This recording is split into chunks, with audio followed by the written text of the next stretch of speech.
The Kentucky Derby Festival is in full swing. The city says goodbye to its two largest residents. And Metro TV launched a new sports show. All that and more on Louisville This Week. I'm John Ramsey, Director of City Partnerships. At his weekly press update, Mayor Craig Greenberg gave an update on the city's cleanup process and mentioned that the next phase in the recovery efforts will address debris on private properties. The mayor asked residents to fill out a form online to request curbside pickup from debris from the recent severe weather events. It took our city about 6 weeks to recover. This time, we did it in just over a week. And that's because of the amazing work of so many people across Louisville Metro government, volunteers, contractors, and others that took part in it. So that was phase 1 and 2 that we got done in record time. There is a phase 3 of the cleanup. And that phase 3 we need the community's help for. It's the final phase to help pick up debris from property owners that have been impacted by the floods on their private property. Last Friday, our storm and flood debris self-reporting form went live. So anyone can go to louisvilleky.gov, and there's a banner at the top of the page that says Storm and Flood Debris Cleanup. We want people to give us their information, and our public works crews will be out to pick up any storm debris that is on private property. The mayor also recognized Amy Rose of the Louisville Emergency Management Agency for her leadership and contributions to the cleanup effort. There's one person, however, who I want to single out and thank this morning. Someone who has gone above and beyond. A Louisville Metro government employee that has been with this cleanup effort since before it even started. Getting ready, been working from sun up till sundown herself every day. And that is our amazing colleague in Emergency Management Services, Amy Rose. So if everyone can join me, Amy, thank you so much for leading this effort. We are so appreciative, and I want to give you this proclamation honoring your great work and the great work of so many others. Thank you so much, Amy. Matt Gibson, President and CEO of the Kentucky Derby Festival, provided an update on upcoming events. It's time to turn our attention to these great couple of weeks in Louisville every year and the Kentucky Derby Festival. People have already started coming in from all over the city, the state, the country, the world to experience the amazing hospitality that Louisville has to offer in the run-up to the greatest 2 minutes in sports. There is so much, though, to be excited about. The Kentucky Derby Festival is already in full stream ahead. From Kroger's Festival, the GE Appliances Mini Marathon, the L&N Credit Union balloon race that you see the gorgeous balloons here behind us, this is going to be the epicenter and the entertainment hub for the next 2 weeks, with almost 600,000 square feet still under use for us this year. Come down and see what the waterfront's all about after the cleanup. It's almost like it did not happen, and we could not be more happy about that. Mayor Greenberg provided an update on 2 new pools that are under construction at the Louisville Metro Parks, Algonquin and Camp Taylor.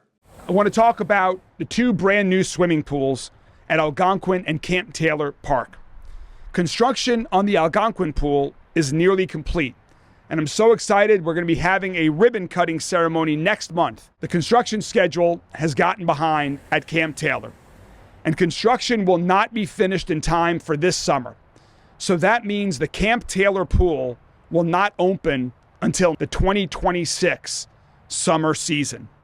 I'm pleased to announce that we are going to make additional permanent improvements to Camp Taylor Park. Additionally, we'll be taking some of the funding that we budgeted for pool security and operations this summer and put it towards summer activity vouchers for families who live near the park who are expecting to use the pool this summer. And so we're going to get more information on that in the next week or 2, but we wanted to let families know that they have not been forgotten, and we are working on these activity vouchers with some great partners that we're excited to announce in the next week or 2. So stay tuned for more information on that. Barbara Sexton Smith is back in Louisville Metro government in a new role as interim executive library director at the Louisville Free Public Library. I am by far so excited to be the interim executive director of the Louisville Free Public Library. I'm telling you, I've worn a lot of hats. and headbands in my time. And this is going to be one of the most meaningful hats that I will ever get the opportunity to wear. And that's because I'm following in the shoes of our retiring Executive Director, Lee Birchfield, after 29 years of service. I have already scheduled and planned a complete tour of the city by way of stopping and visiting at the 18 incredible branches of the Louisville Free Public Library system. And the reason I'm doing that is because the most important thing and most valuable resource we have are the employees, 307 of them, and we're going to see how many I can meet and connect with just next week. Mayor Greenberg presented his budget for the new fiscal year to the Metro Council. This year's $1.2 billion budget is focused on priorities, progress, and performance. When you add up the investment income from the current year, along with increases in other one-time and recurring revenues, we're looking at a projected budget surplus of nearly $50 million in this current fiscal year. More resources to invest back into our priorities next year. Public safety is the foundation for everything that we do in Metro government. Every person in Louisville should feel safe and be safe in every neighborhood in our city. That's why my proposed budget provides our public safety professionals with the resources they need to keep everyone safe. That means larger LMPD, fire department, and EMS recruiting classes to help them continue to add the staff that they desperately need. New and updated equipment like license plate readers and cameras. I'm proposing we launch a new drone program that can respond to emergency situations like fires or hostage standoffs. For too long, our fire department has been underfunded and our firehouses have been in disrepair. That's why, halfway through this year's budget, when we had an initial surplus, and thanks to your support, we directed funds for new fire engines, a new truck, and building improvements at 4 firehouses.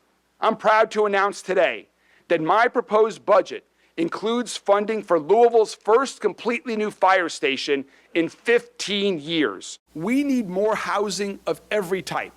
Single-family homes, apartments, duplexes, and more. That's why we created My Louisville Home, our roadmap to meet our goal of building and preserving 15,000 units of affordable housing. But to meet our goal, we need to double down on what works, and find even more innovative ways to move forward and move faster. So we'll provide $15 million to the Affordable Housing Trust Fund to support quality affordable housing throughout our city. Revitalizing our economy has been a major priority of my administration. Last year, we saw more new jobs created than at any time since 2017. We saw investments inside and outside the Waterson. And this progress needs to continue. You guessed it, faster. It's also on us to make sure that every single neighborhood in Louisville feels our economic momentum. That's why this proposed budget creates 3 new initiatives to support the unique economic development needs in the south, east, and west parts of our city. With all the momentum we're seeing, Louisville is going to be more attractive than ever to talent in the surrounding areas and beyond.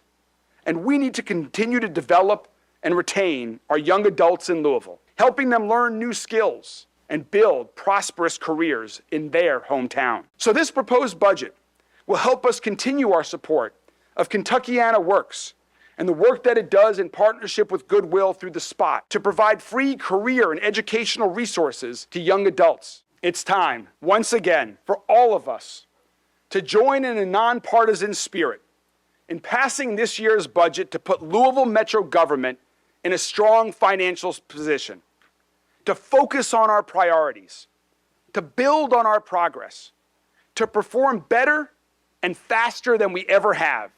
Here's a recap of the Metro Council's regularly scheduled meeting.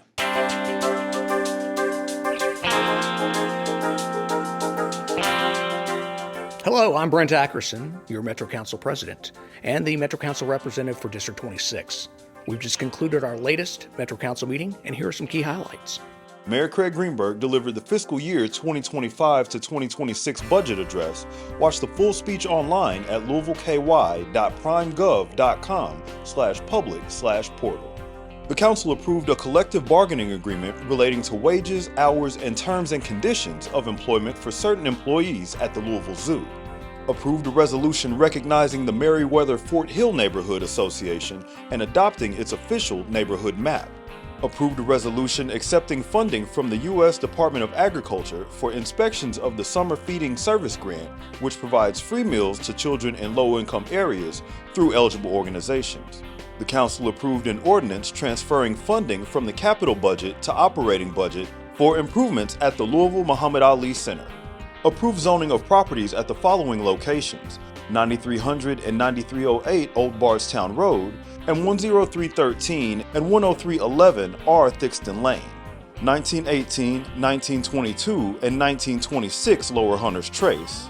And finally, the council approved neighborhood development funds to the Hildegard House, Greater Louisville Pride Foundation, Annual Kentucky Derby, Louisville Academy of Music, and Metro Parks. Thank you for staying engaged and interested in your local Metro government. Remember, you can watch all our meetings live on Louisville Metro TV, Spectrum Channel 184, or tune in online at louisvilleky.primegov.com/public/portal. Your voice matters to us. If you have any questions, concerns, or ideas, please reach out to your Metro Council representative online at louisvilleky.gov/Metro Council. We continue our look at organizations benefiting from Louisville Metro external agency funds with a look at the Louisville Story program. External agency fund grants are a critical initiative by Louisville Metro government to support local organizations that deliver essential services and programs across our community. By providing financial resources to nonprofit agencies, the external agency fund grants help foster a safer, stronger, more vibrant, and equitable Louisville. Here's a look at one of the organizations utilizing external agency fund grant money to better our community. That'll be just a little thing. That's me. Maybe you should show off the book a little. Caused me to, by surprise, that so many people remember Della Porter, my singing and my involvement. It has been because of the Louisville Story program. 4 CDs of restored recordings, all from the original vinyl. I'm glad about it. Has made alive again. And open to your chapter, and you can show your chapter. Okay. You might have hit home. Okay. My singing in the past. Oh, yeah. So this is the traveling notes. There she is. His name came up all the time. Jesse McDaniel's his name. He was a musical genius from a young age. I'm glad about it. It's so alive in my life. And this project has enlightened probably a lot of people on the power that gospel music had. And I believe that somewhere in the darkest night. These were folks who were truck drivers, nurses, teachers, custodians, and the people making gospel music today often, they're working people who, on the side of their work and raising their families and doing all this work, created so much brilliant stuff and really built so much together that's very deep and profound. People figuring out how to record things and put out records and organize and promote, through the radio station like at WLOU or through the Louisville Defender, and like at the expo, organizing the scene. And all of this was done with remarkably few resources. We're just getting the tip of the iceberg in these stories and in these recordings. This project would not have been possible without support from Metro Louisville through the EAF grant program, because it takes a lot of time to do it at the level that it deserved to be done. And we've actually had a number of community book projects made possible through EAF. This is the most recent release. Gallery of photos. Oh my goodness. Just click through these. The aim is that people are spending a lot of time together, pulling all this together, and that process strengthens connections. Working with folks like Reverend Porter and a bunch of other amazing folks in our community who want to document our communities from their own firsthand experiences, and go on this sort of journey of building books together and other things too. People are still bringing records to us, and so we're adding them. This is great. Okay. In the way that the gospel music and gospel community was always weaving people together into the community. Thank the Lord for wigs and makeup. That is one of the aims that we have in mind with projects like this, and it certainly has been happening. The External Agency Fund Grant Program operates through a competitive grant process, ensuring that public funds are allocated responsibly to organizations that demonstrate the ability to make a meaningful impact. Through these grants, Louisville Metro government seeks to strengthen partnerships with community organizations and invest in programs that promote stability, growth, and opportunity, making our community a better place.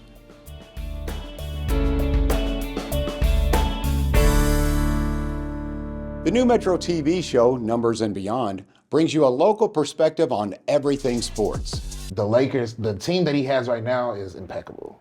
Yeah, as long as everybody stays healthy and everybody stays focused on the goal, no way that they can't get up to the championship.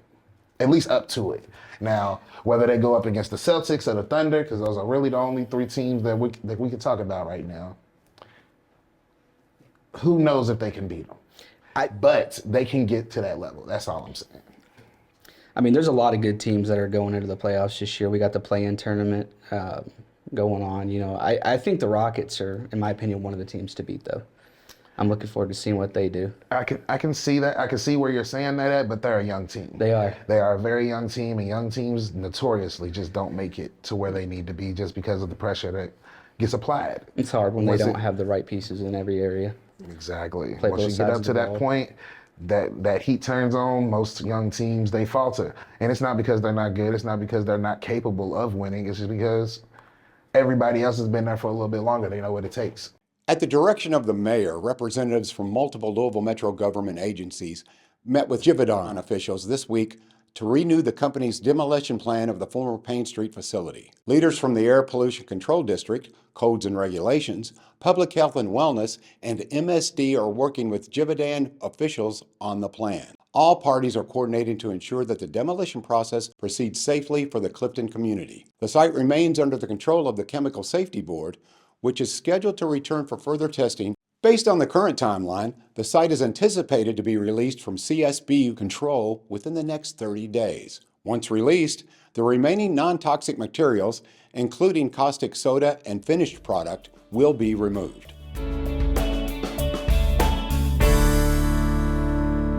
The Louisville Zoo held a going-away party for two beloved residents. So the whole time Mickey's been here, it's been with Punch. And Punch came in 1973, so she's been here quite a while, just 4 years after the zoo opened. And we've all kind of grown up and aged together.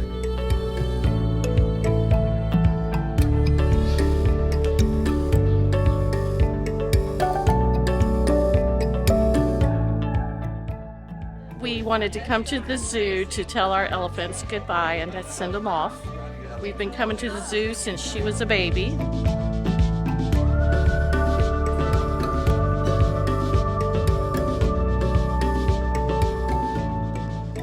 We're having this big Elephant Day celebration today to celebrate them going to their new home. It's gonna be hard to see them go, but it'll be a good change for them. It really benefits them. They're gonna really enjoy their new home. We had to say goodbye, so I'm happy for them to retire, but sad to see them go.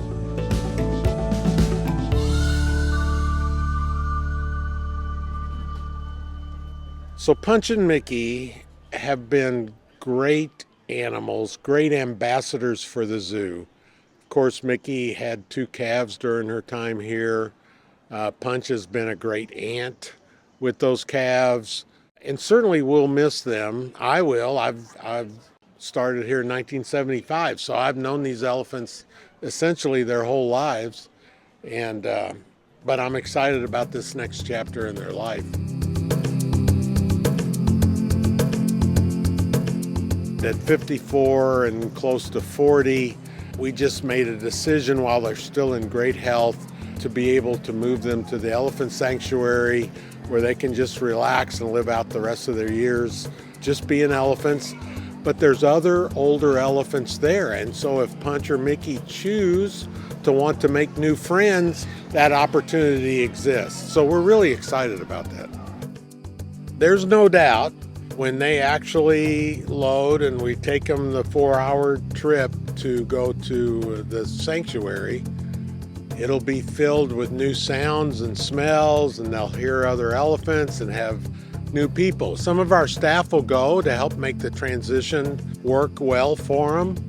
What's extremely important for us is they're going together. We would hate for something to happen with one of them and then we only had one. And I think that's part of the excitement for me, is that they'll have each other.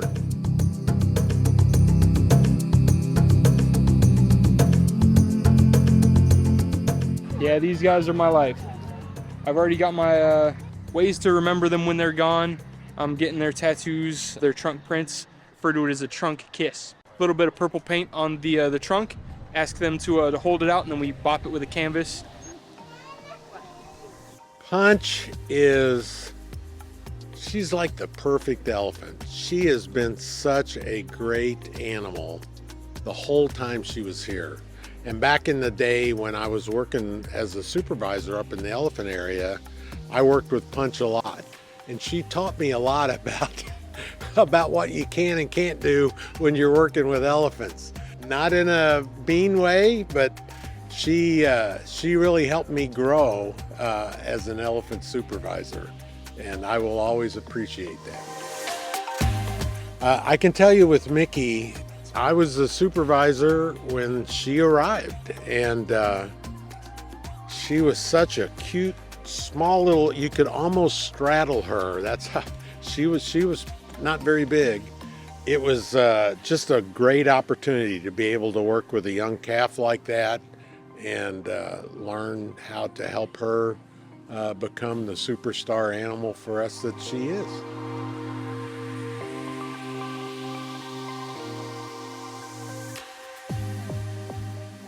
One memory for me that is just seared in my brain, and I just was kind of in awe of the moment, was when I was here and saw her give birth to Fitz. And actually to see that calf, after all of the effort and work that went in to not only to see her get pregnant, but to help her through her pregnancy, and then to see that little calf hit the ground, words don't describe it. And I'm one of the most blessed people in the planet, because not many people ever get to experience something like that. Fitz was just an awesome animal. Unfortunately, the herpes virus took him away from us too young. The almost 4 years that Fitz was here, and Scotty before, the other calf, have always spurred us on to continue to try to do what we can to help elephants both in managed care and in the wild, both in Asia and Africa. So even though Punch and Mickey won't be here on site, we're not going to forget them. Their legacy will allow us to continue to help with conservation around the world.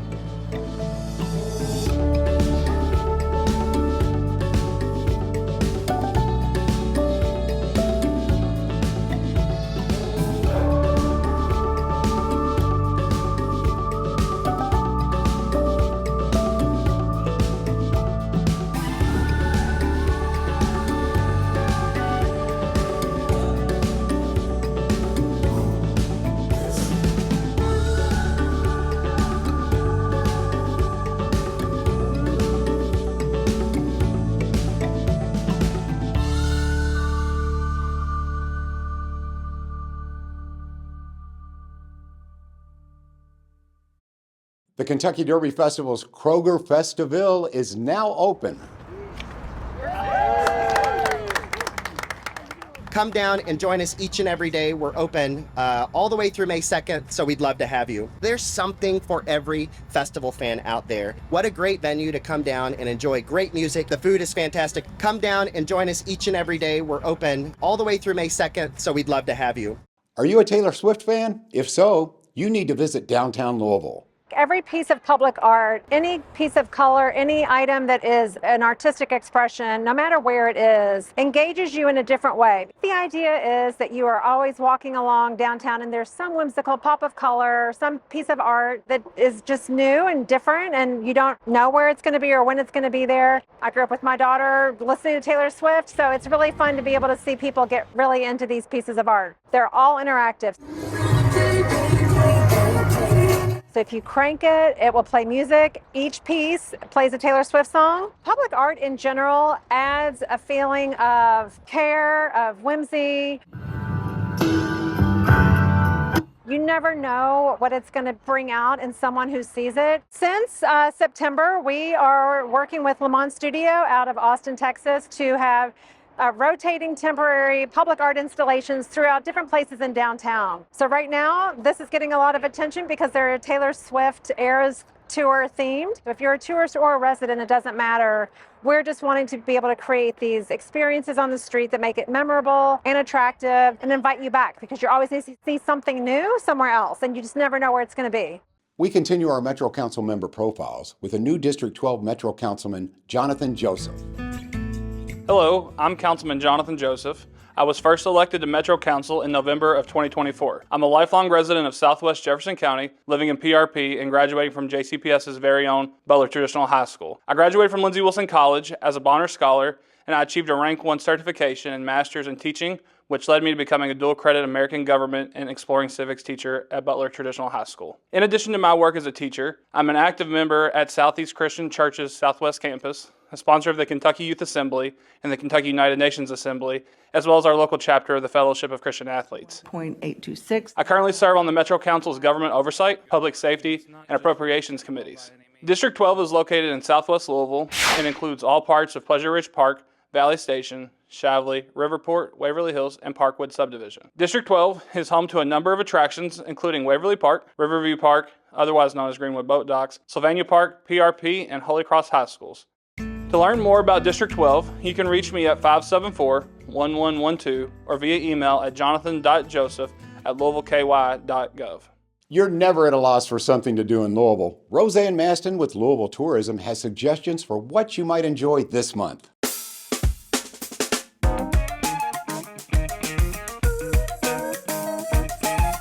Hello, I'm Roseanne Maston with Louisville Tourism. Here are a few things happening around Louisville this week.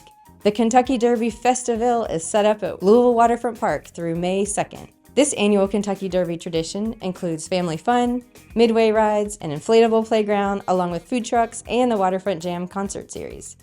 Catch nightly special events including the Great Balloon Glow, Chow Wagon, Ohio Valley Wrestling Run for the Ropes, Kentucky Derby, and more. Entry is free with a 2025 Pegasus pin. Brooks & Dunn is bringing their Neon Moon Tour 2025 to the KFC Yum Center on April 26. Sing along to hits including Brand New Man, Neon Moon, My Maria, and many more. Special guest David Lee Murphy will perform with Brooks & Dunn. And the beloved Cherokee Triangle Art Fair is set for April 26th and 27th. Enjoy the annual art fair featuring over 200 artists, live music, food vendors, and a children's activity area in the historic Highlands neighborhood. You can find out more details about these events and others at www.gotolouisville.com. Just click on the calendar of events. The annual Metro Animal Services Kitten Shower is a great way to learn about pet ownership and what is involved. Stop by their facility on Sunday, April 27th between noon and 2 to learn more. But if you can't make it to the shower, we have a look at several other dogs, cats, kittens, and puppies that are all looking for a good home.